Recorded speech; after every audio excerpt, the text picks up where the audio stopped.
என்னுடைய சாட்சியை நான் சொல்கிறதுக்கு முன்னாடி ஒரு கேள்வி கேட்க விரும்புகிறேன். கடவுள் நல்லவரா கெட்டவரா? இந்த செயலில் சத்தியமாக வர மாட்டேங்குது. சரி, கடவுள் இரக்கம் உள்ளவரா அரக்க குணம் உள்ளவரா? என்னங்க?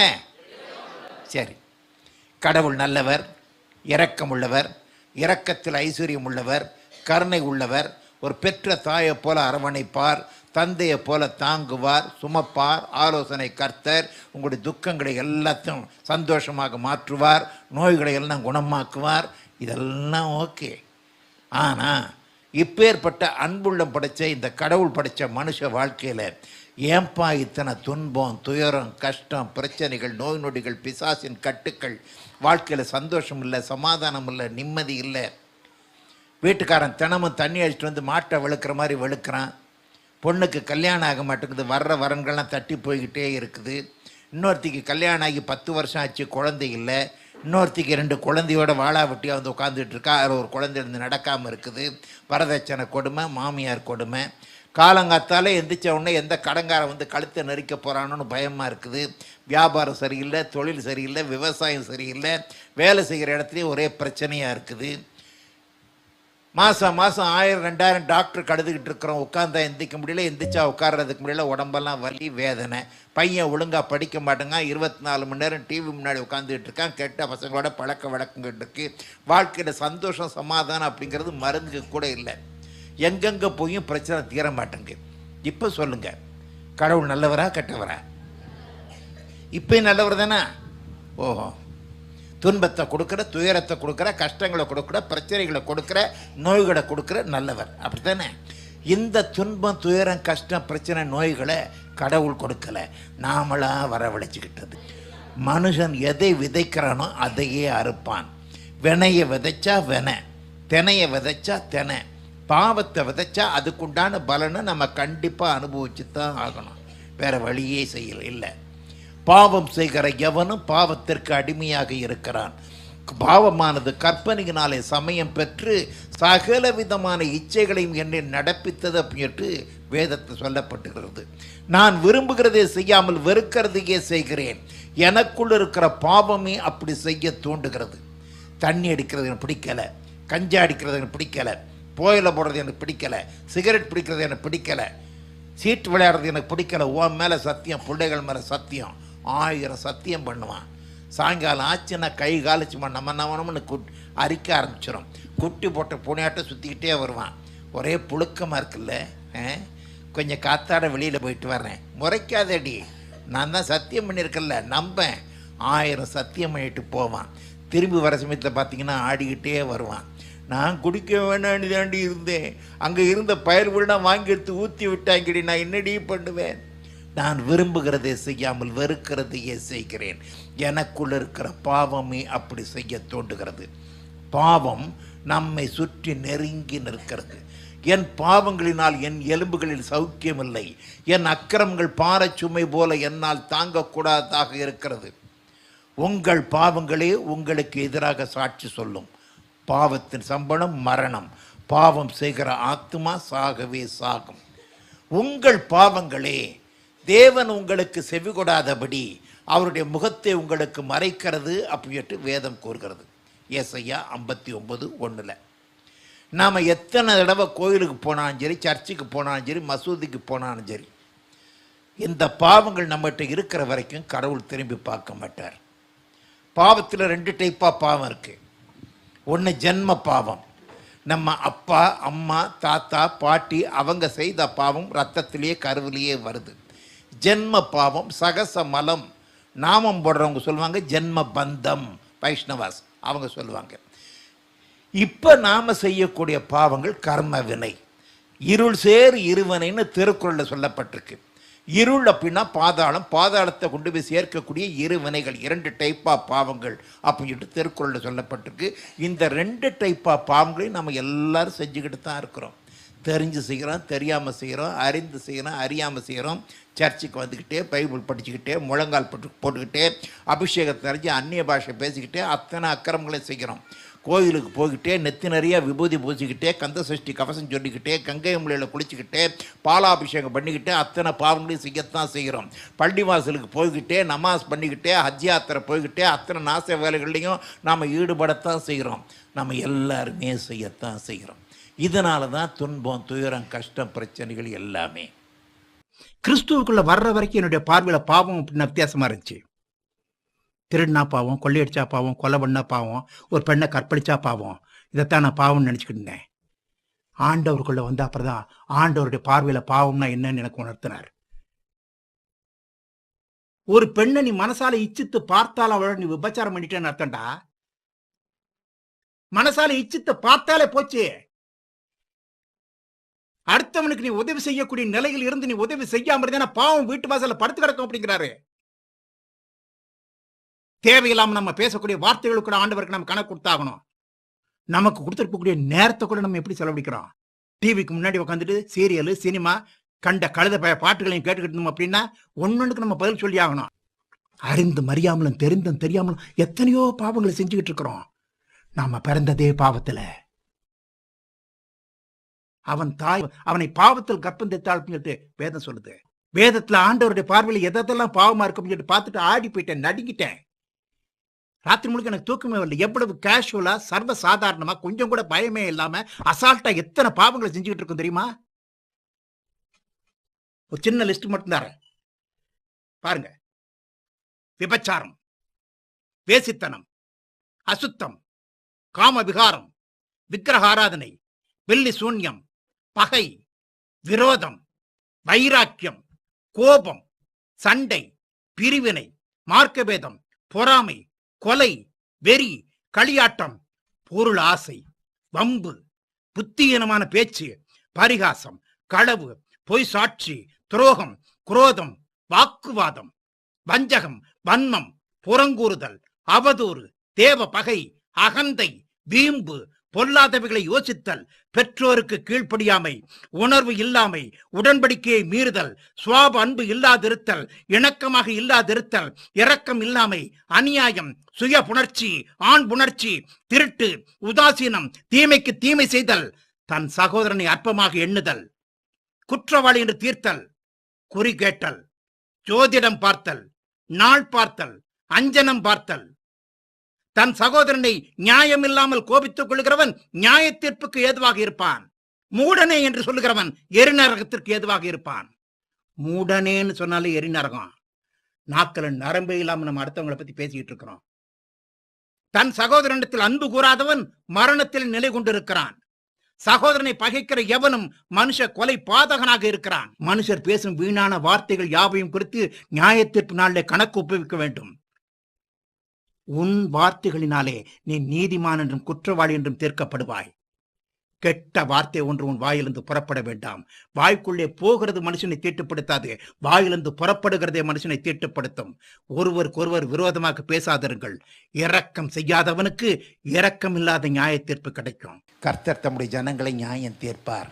அவர் வருகிறார், நியாயம் தீர்க்க வருகிறார். அவர் பூலோகத்தின் நீதியோடும் ஜனங்களை சத்தியத்தோடும் நியாயம் தீர்ப்பார். நான் விசாரிக்கும் நாளிலே அவர்களுடைய பாவங்களை அவர்களிடத்தில் விசாரிப்பேன், அவருடைய அக்கிரமணித்து பாவங்களை விசாரிப்பேன். மனுஷருடைய வழிகள் கர்த்தருக்கு முன்பாக நிற்கிறது, அவைகளை அவர் சீர்தூக்கி பார்க்கிறார்.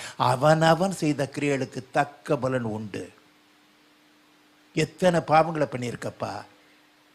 நரகம், நரகம், எரி நரகம், அக்னி சூழ, கந்தக கடல், சதை வந்து கீழே விழுந்த சதை மறுபடியும் மறுபடியும் ஒட்டிக்கும், மறுபடியும் எரிக்கும். புழு எலும்பை தொலைச்சிட்டு வெளியில வரும்.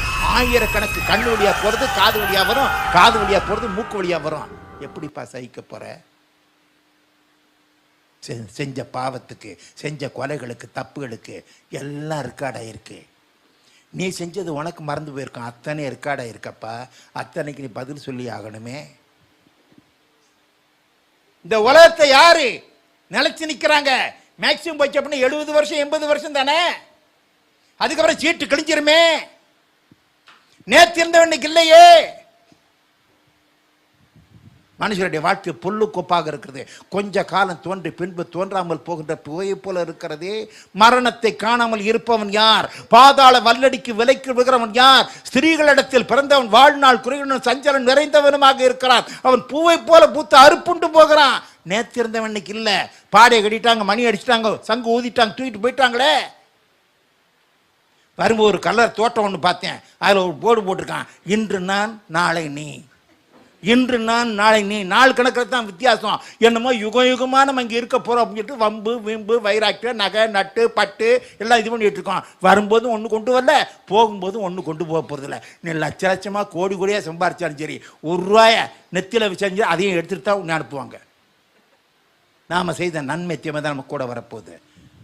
இதுவரைக்கும் எந்த பாவமே செஞ்சதில்லைன்னு உங்களால் சொல்ல முடியுமா?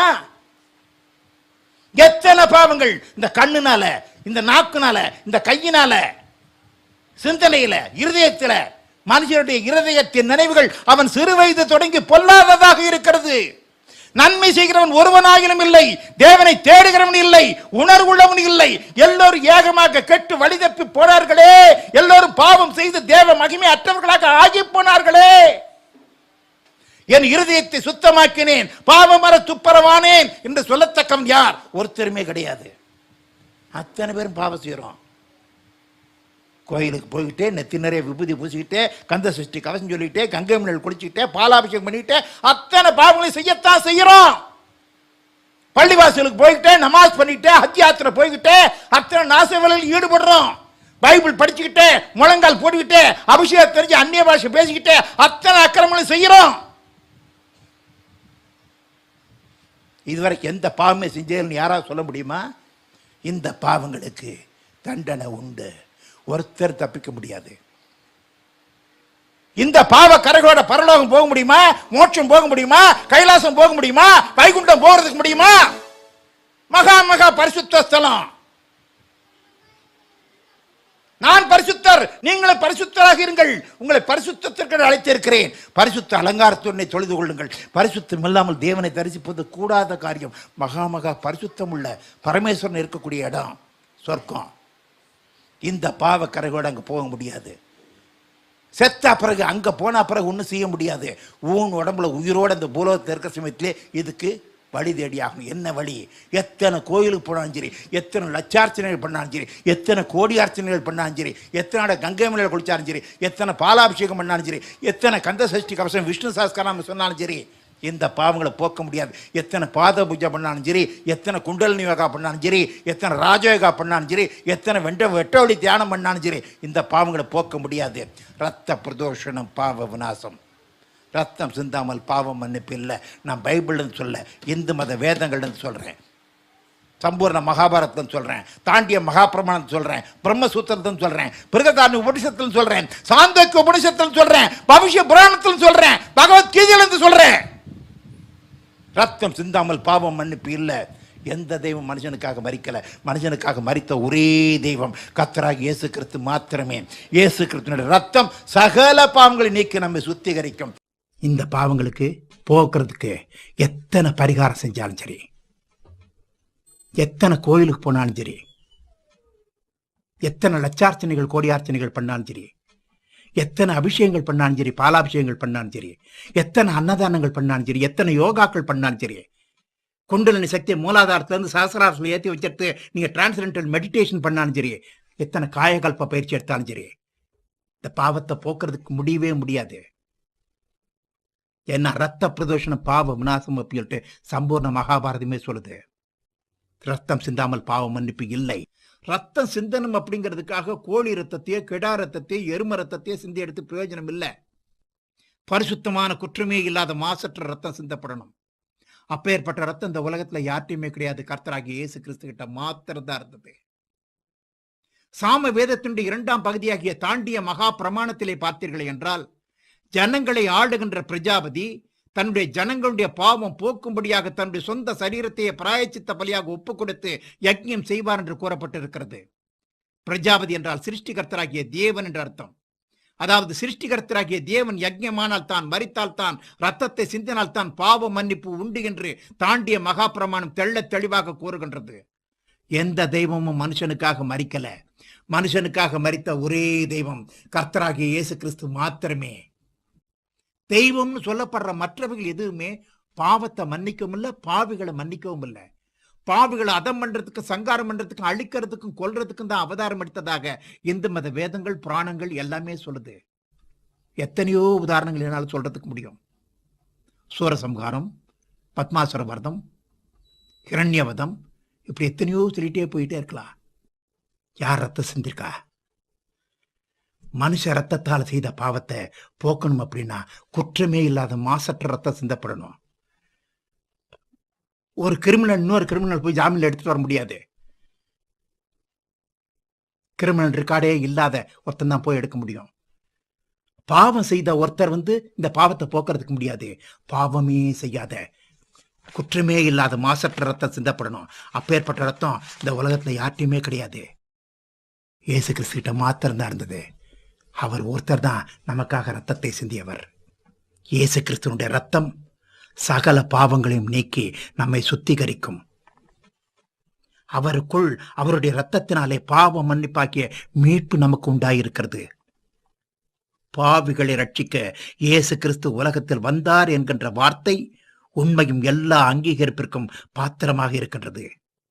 நம்முடைய பாவங்களை நாம் அறிக்கையிட்டால் பாவங்களை நமக்கு மன்னித்து எல்லா அநியாயத்தையும் நீக்கி நம்மை சுத்திகரிப்பதற்கு அவர் உண்மையும் நீதியும் உள்ளவராக இருக்கிறார் அப்படின்ட்டு வேதம் சொல்லுகின்றது. அவராலே அன்றி இயேசு கிறிஸ்துவாலே அன்றி வேறு ஒருவராலும் ரட்சிப்பு இல்லை, பாவ மன்னிப்பு இல்லை. நாம் ரட்சிக்கப்படும்படிக்கு வானத்தின் கீழ் எங்கும் மனிதருக்குள்ளே அவருடைய நாமமே அல்லாமல் வேறொரு நாமம் கட்டளையிடப்படவில்லை. வேதம் தெள்ள தெளிவாக சொல்லுகின்றது. தேவனுக்கு பிடித்த காரியங்களை மாத்திரம் செய்யறோமா, இல்ல தேவன் அருவருக்கின்ற அந்த பாவ காரியங்களை செஞ்சுக்கிட்டு இருக்கிறோமா? அவர் அருவருக்கின்ற பாவங்களை நாம் தொடர்ந்து செஞ்சுக்கிட்டே இருக்கிறோம் அப்படின்னா இந்த பாவங்களை எப்படி போக்க முடியும்? இயேசு கிறிஸ்துவினுடைய ஒரே ரத்தம், பரிசுத்தமான ரத்தம். அவர் கல்வாரி சிலுவையிலே நம்முடைய பாவங்களையும் அக்கிரமங்களையும் சுமந்து தீர்த்து விட்டார். இதை யார் விசுவாசித்து பெற்றுக் கொண்டு கொள்கிறார்களோ அவர்களுக்கு ஒரு விடுதலை, இம்மையிலும் மறுமையிலும். இந்த வாழ்க்கையிலையும் உங்களுக்கு ஒரு பரிபூர்ணமான சந்தோஷம், தேவ சமாதானம், தெய்வீக சுகம் உங்களுக்கு கிடைக்கும். சதா காலத்துக்கும் ஆண்டவரோடு இருந்து சந்தோஷத்தோட சமாதானத்தோடு இருக்க போறீங்க. உங்களை மதம் மாற்றம் செய்வதில்லை என்னுடைய நோக்கம். மனம் மாறுங்கள். பாப வாழ்க்கையிலிருந்து மனம் மாறுங்கள். பாப சிந்தனையிலிருந்து மனம் மாறுங்க. எத்தனையோ கோயிலுக்கு போயிட்டீங்க, திருப்பதிக்கு போயிட்டீங்க, திருவண்ணாமலைக்கு போயிட்டீங்க, திருச்செந்தூருக்கு போயிட்டீங்க, உங்களுடைய பிரச்சனைகள் தெரியல. இயேசுகிட்ட வந்து பாருங்க. ஒரு மாசம் வந்து பாருங்க, உங்களுடைய பிரச்சனைகள் தீர்தா இல்லையான்னு வந்து பாருங்க. அங்க இருக்கிறவங்கெல்லாம் யாருன்னு வந்து பாருங்க. படிக்காத பாமர மக்கள் இல்லை, doctors, engineers, college professors, lecturers இருக்கிறாங்க, அட்வொகேட்ஸ் இருக்கிறாங்க. நீங்களாம் ஏன் வந்தீங்கன்னு கேளுங்க, ஏன் இருக்கிறீங்கன்னு கேளுங்க, அவங்க சொல்லுவாங்க. நாம எல்லாம் படிச்சவங்க. யாரும் சாக்லேட் கொடுத்து உங்களை ஏமாற்ற முடியாது. நல்லது கெட்டது கண்டிப்பா நமக்கு தெரியும். திறந்த மனசோட அங்க போய் பாருங்க. அங்க கொடுக்கக்கூடிய செய்தி இதெல்லாம் நமக்கு பிரயோஜனமா இருக்குமா, இல்ல நம்மளை கெடுக்கக்கூடியதா இருக்குமா அப்படின்ட்டு ஒரு நிமிஷம் யோசிச்சு பாருங்க. Then you decide yourself. ஏர்ஃபோர்ஸ்ல இருந்தனால டெய்லி ட்ரிங்க் சாப்பிட்டு பழக்கம். டெய்லி 2 பெக் அடிக்கலாம் எனக்கு தூக்கமே வராது. ஒரு நாள் 2 நாள், 1 வருஷம் 2 வருஷம் இல்லை, 40 வருஷம் குடி பழக்கம். ஆண்டவர் ஒரே நாள் தூக்கிட்டு வெளியில போட்டார். Daily 4 packet 5 packet Charminar cigarette குடிச்சுக்கிட்டேன். அந்த நினைப்பே இல்லாத அளவுக்கு அதுல இருந்து எனக்கு ஒரு விடுதலை கொடுத்தார். வெத்தலை, பாக்கு, புயல, பான்பராக்கு, தீன்சவு, ஒண்ணு மாத்தி ஒண்ணு ஏதாவது என்கிட்ட இருந்துகிட்டே இருக்கும். அத்தல இருந்து ஆண்டவர் எனக்கு ஒரு விடுதலை கொடுத்தார். இன்னைக்கு எத்தனையோ பேர், லட்சக்கணக்கான பேர், கோடிக்கணக்கான பேர் பாவ பழக்க வழக்கங்கள் இருந்து மீண்டு வந்திருக்காங்க. எத்தனையோ ரீஹாபிலிட்டேஷன் சென்டருக்கு போய் டாக்டர்கிட்ட போய் என்னென்னமோ யோகாக்கள்லாம் பண்ணி எடுத்து மாற முடியாத பழக்க வழக்கங்கள், விட முடியாத பாவ பழக்க வழக்கங்கள், சிகரெட் பழக்கம், ட்ரிங்க்ஸு, ட்ரக்ஸு அத்தனை ஏசிக்கிட்ட வந்தா பிறகு ஒரே நாள்ல போயிருக்கு. விலையேறப்பட்ட அந்த பாவ மன்னிப்பு, இந்த உலகத்துல சந்தோஷம், சமாதானம், மறுமையிலையும் ஒரு மிகப்பெரிய சந்தோஷம், சமாதானம் கிடைக்கிறதுக்கு நீங்க கால்னாக்கா செலவழிக்க போறதில்லை. அப்பா பிதாவே என்னுடைய பாவங்களை மன்னிங்கள சொல்லிட்டு முழங்கால் போட்டு அவர்கிட்ட கேளுங்க. கண்ணீரோடு கேளுங்க. பரிசுத்தமான ரத்தத்தினால என்னுடைய பாவத்தை கழுவுங்கள் தகப்பனே அப்படின்ட்டு கண்ணீரோடு கேளுங்க. நீங்க என்ன பாவங்கள் செய்திருந்தாலும் சரி, ஆண்டவர் அதை மன்னிச்சிருவார். பெற்ற தாய் தகப்பனை மன்னிக்க கூடாதோ மிகப்பெரிய கொலை பாதகமே நீங்க செய்திருந்தாலும் சரி, ஆண்டவர் அதை மன்னிச்சிருவார். உங்களுடைய துக்கம் சந்தோஷமா மாறணுமா, நோய்கள் குணமாகணுமா, ஒரு தெய்வீக சமாதானம் உங்களுக்கு வேணுமா, ஒரே வழி இயேசு கிறிஸ்து. உங்களை கிறிஸ்தவங்களை மாத்துறதுனால யாரும் எனக்கு காசு கொடுக்க போறதில்ல, எந்த பாஸ்டர் எனக்கு கொடுக்க போறதில்ல. எனக்கு கிடைச்ச இந்த சந்தோஷ சமாதானம் உங்களுக்கு கிடைக்கணும் அப்படிங்கிற அந்த ஆதங்கத்தில் நான் சொல்றேன். இம்மைக்கும் மறுமைக்கும் ஒரே தேவன் கர்த்தராகிய இயேசு கிறிஸ்து மாத்திரமே. அனைவரும் கண்களை மூடுவோமா, தேவனை நோக்கி பார்ப்போம். இருதயத்தின் அடியாழத்திலிருந்து தேவனை நோக்கி பாருங்கள், கதருங்கள்.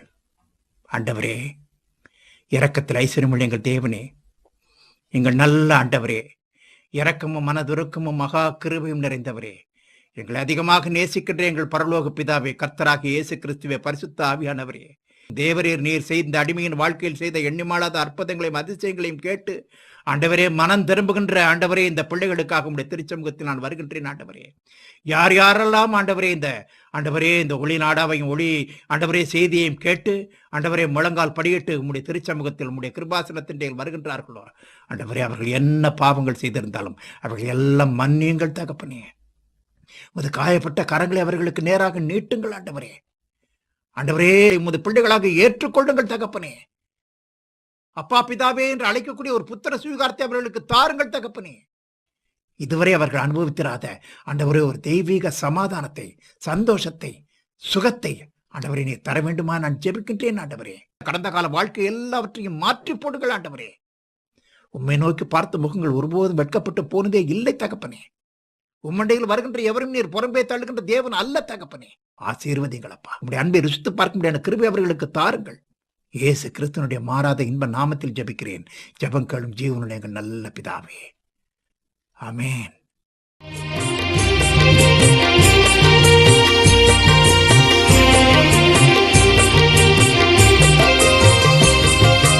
பாவத்தை சுட்டிக்காட்டி கண்டித்துணர்த்தும் தெய்வம் இயேசு நீர் மாத்திரமே.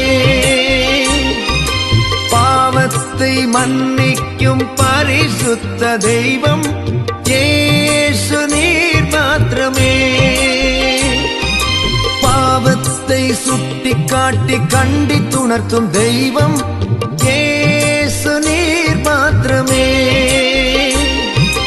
பாவத்தை மன்னிக்கும் பரிசுத்த தெய்வம் இயேசு நீர் மாத்திரமே. பாவத்திலிருந்து விடுதலை தருகின்ற தெய்வம் நீர் மாத்திரமே. பாவத்திலிருந்து விடுதலை தருகின்ற தெய்வம் நீர் மாத்திரமே. தெய்வம் நீர் மாத்திரமே. ஆராதனைக்கு தகுதியான தெய்வம் இயேசு நீர் மாத்திரமே.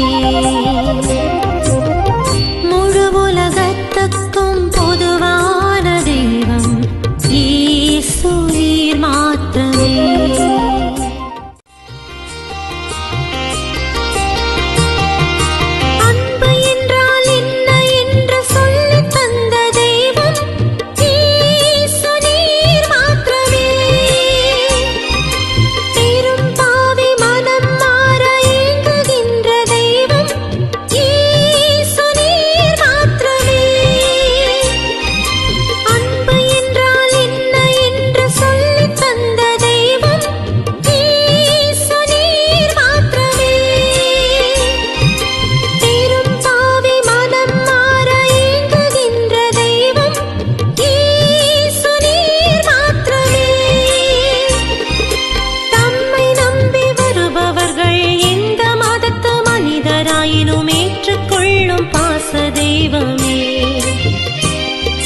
தம்மை நம்பி வருபவர்கள் எந்த மதத்து மனிதராயினும் ஏற்றுக்கொள்ளும் பாச தெய்வமே. ஏற்றுக்கொள்ளும் பாச தெய்வமே.